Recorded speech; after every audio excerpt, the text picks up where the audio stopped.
Crime ಕಾರ್ನರ್ಗೆ ಸ್ವಾಗತ. ನಾನು Umar Farooq. Minister Lakshmi Hebbalkar ಇದಾರಲ್ಲ, ಅವರ ಮಗ ಮೃಣಾಲ್ ಹೆಬ್ಬಾಳ್ಕರ್ನ ಕಾರ್ ಡ್ರೈವರ್ಗೆ ಚಾಕು ಹಾಕಲಾಗಿದೆ. ಹೆಸರು ಬಸವಂತ ಕಡೋಲ್ಕರ್. ಬೆಳಗಾವಿ ತಾಲೂಕಿನ ಬೆಳಗುಂದಿ ಗ್ರಾಮದ ನಿವಾಸಿ ಇವರು. ಮೃಣಾಲ್ ಹೆಬ್ಬಾಳ್ಕರ್ಗೆ ಡ್ರೈವರ್ ಆಗಿ ಕೆಲಸ ಮಾಡ್ತಾ ಇರ್ತಾರೆ. ಬೆಳಗಾವಿ ನಗರದ ಕ್ಲಬ್ ರೋಡ್ ಅಲ್ಲಿ ಇದ್ದಾಗ ಇವರ ಮೇಲೆ ಸುಮಾರು 3-4 ಜನರು ಸೇರಿ ಚಾಕುನಿಂದ ಅಟ್ಯಾಕ್ ಮಾಡಿದ್ದಾರೆ. ಆ ಸಂದರ್ಭದಲ್ಲಿ ಅಲ್ಲೊಬ್ರು IPS ಆಫೀಸರ್ ಕಾರು ಹೋಗ್ತಾ ಇದ್ದಿದ್ರಿಂದ ಬಸವಂತ್ ಕಡೋಲ್ಕರ್ ಬದುಕಿ ಉಳ್ಕೊಂಡಿದ್ದಾರೆ. ಅದು ಹೇಗೆ ಅನ್ನೋದನ್ನ ಮುಂದೆ ಹೇಳ್ತೀನಿ. ಆದ್ರೆ ಅದಕ್ಕೂ ಮೊದಲು ನೀವಿನ್ನೂ ನಮ್ಮ ಚಾನಲ್ ಅನ್ನ ಸಬ್ಸ್ಕ್ರೈಬ್ ಮಾಡಿಲ್ಲ ಅಂದ್ರೆ ದಯವಿಟ್ಟು ಸಬ್ಸ್ಕ್ರೈಬ್ ಮಾಡ್ಕೊಳ್ಳಿ. ಹಾಗೆ ಈ ವಿಡಿಯೋವನ್ನ ಕೊನೆ ತನಕ ಮಿಸ್ ಮಾಡದೆ ನೋಡಿ.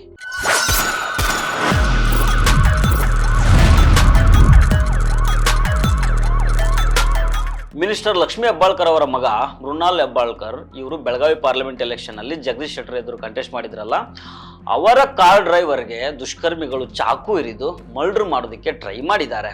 ಬೈಕ್ನಲ್ಲಿ ಬಂದಿದ್ದ ದುಷ್ಕರ್ಮಿಗಳು ಬಸವಂತ್ ಕಡೋಲ್ಕರ್ ಅವರಿಗೆ ಎದೆ, ಭುಜ, ತೊಡೆ ಸೇರಿ ಸುಮಾರು 4 ಕಡೆ ಚಾಕುನಿಂದ ಹಿರಿದು ಪರಾರಿಯಾಗಿದ್ದಾರೆ. ಮೈನಿಂಗ್ ವಿಚಾರಕ್ಕೆ ಈ ಹಲ್ಲೆ ನಡೆದಿದೆ ಅಂತ ತಿಳಿದು ಬಂದಿದೆ. ಗಾಯಾಳು ಬಸವಂತ್ರನ್ನ ಬೆಳಗಾವಿಯ ಒಂದು ಪ್ರೈವೇಟ್ ಹಾಸ್ಪಿಟಲ್ಗೆ ಅಡ್ಮಿಟ್ ಮಾಡಿ ಟ್ರೀಟ್ಮೆಂಟ್ ಅನ್ನು ಕೊಡಲಾಗ್ತಾ ಇದೆ. ಮೃಣಾಲ್ ಹೆಬ್ಬಾಳ್ಕರ್ಗೆ ಕಾರ್ ಡ್ರೈವರ್ ಆಗಿರೋ ಬಸವಂತ್ ಕಡೋಲ್ಕರ್ ಬೆಳಗಾವಿ ನಗರದ ಕ್ಲಬ್ ರೋಡ್ ಅಲ್ಲಿ ಕಾರ್ ನಿಲ್ಲಿಸಿ ಕೆಳಗಡೆ ನಿಂತಿರ್ತಾರೆ. ಈ ಸಂದರ್ಭದಲ್ಲಿ ಬೈಕ್ ನಲ್ಲಿ ಬಂದ ದುಷ್ಕರ್ಮಿಗಳು ಚಾಕುನಿಂದ ಏರಿದು ಪರಾರಿಯಾಗಿದ್ದಾರೆ. ಹಲ್ಲೆ ಮಾಡಿರೋ ದುಷ್ಕರ್ಮಿಗಳು ಬೆಳಗಾವಿ ತಾಲೂಕಿನ ಗೋಜಗ ಮೂಲದವರು ಅಂತ ಹೇಳಲಾಗ್ತಾ ಇದೆ. ಚಾಕು ಇರಿಯುವ ದೃಶ್ಯ CCTVಯಲ್ಲಿ ಸೆರೆ ಆಗಿದೆ.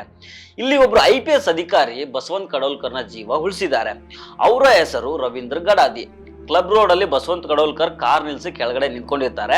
ಆಗ ದುಷ್ಕರ್ಮಿಗಳು ಏಕಾಏಕಿ ಬಂದು ಚಾಕು ಚುಚ್ಚುತ್ತಾ ಇರ್ತಾರೆ. ಇದೇ ಹೊತ್ತಲ್ಲಿ IPS ಆಫೀಸರ್ ರವೀಂದ್ರ ಗಡಾದಿ ಅವರು ಮನೆಗೆ ಊಟಕ್ಕೆ ಅಂತ ಹೋಗ್ತಾ ಇರ್ತಾರೆ. ಆಗ ಗಲಾಟೆ ನೋಡ್ತಾ ಇದ್ದಂಗೆನೆ IPS ರವೀಂದ್ರ ಗಡಾದಿ ಬಂದು ಬಸವಂತನ ಜೀವ ಉಳಿಸಿದ್ದಾರೆ. IPS ಆಫೀಸರ್ ಬರೋದು ನೋಡಿ ದುಷ್ಕರ್ಮಿಗಳು ಅಲ್ಲಿಂದ ಓಡಿ ಹೋಗಿದ್ದಾರೆ. ಇಲ್ಲ ಅಂದಿದ್ರೆ ಮರ್ಡರ್ ಆಗೋಗಿರೋದೇನೋ. ಸದ್ಯ ಬಸವಂತನನ್ನ ಹಾಸ್ಪಿಟಲ್ಗೆ ಅಡ್ಮಿಟ್ ಮಾಡಲಾಗಿದೆ. ಟ್ರೀಟ್ಮೆಂಟ್ ಮುಂದುವರೆದಿದೆ. ಬೆಳಗಾವಿಯ ಕ್ಯಾಂಪ್ ಪೊಲೀಸ್ ಸ್ಟೇಷನ್ ಲಿಮಿಟ್ಸ್ ನಲ್ಲಿ ಈ ಘಟನೆ ನಡೆದಿದೆ. ಇನ್ನು ಹಲ್ಲೆಗೊಳಗಾಗಿರೋ ಬಸವಂತ ಮಾಧ್ಯಮಗಳಿಗೆ ಪ್ರತಿಕ್ರಿಯೆ ಕೊಟ್ಟಿದ್ದಾರೆ.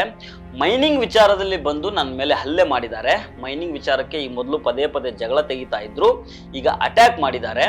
ಗೋಜಗ ಗ್ರಾಮದ ಶಿವ ಪೂಜಾರಿ, ಪರಶುರಾಮ್ ಮತ್ತು ಮೋನಪ್ಪ ಪಾಟೀಲ್ ಅನ್ನೋರು ನನ್ನ ಮೇಲೆ ಹಲ್ಲೆ ಮಾಡಿದ್ದಾರೆ ಅಂತ ಬಸವಂತ ಹೇಳಿಕೆ ಕೊಟ್ಟಿದ್ದಾರೆ. ಅದೇನಾದ್ರೂ ಇರ್ಲಿ, IPS ಆಫೀಸರ್ ಸರಿಯಾದ ಸಮಯಕ್ಕೆ ಬಂದಿದ್ರಿಂದ ಈಗ ಒಂದು ಜೀವ ಉಳ್ಕೊಂಡಿದೆ. ಪೊಲೀಸ್ ತನಿಖೆ ಮುಂದುವರೆದಿದೆ. ಸೊ ಫ್ರೆಂಡ್ಸ್, ಇವತ್ತಿನ ಕ್ರೈಮ್ ಕಾರ್ನರ್ ಮತ್ತೆ ಭೇಟಿ ಆಗ್ತಿರೋಣ. ನಮಸ್ಕಾರ.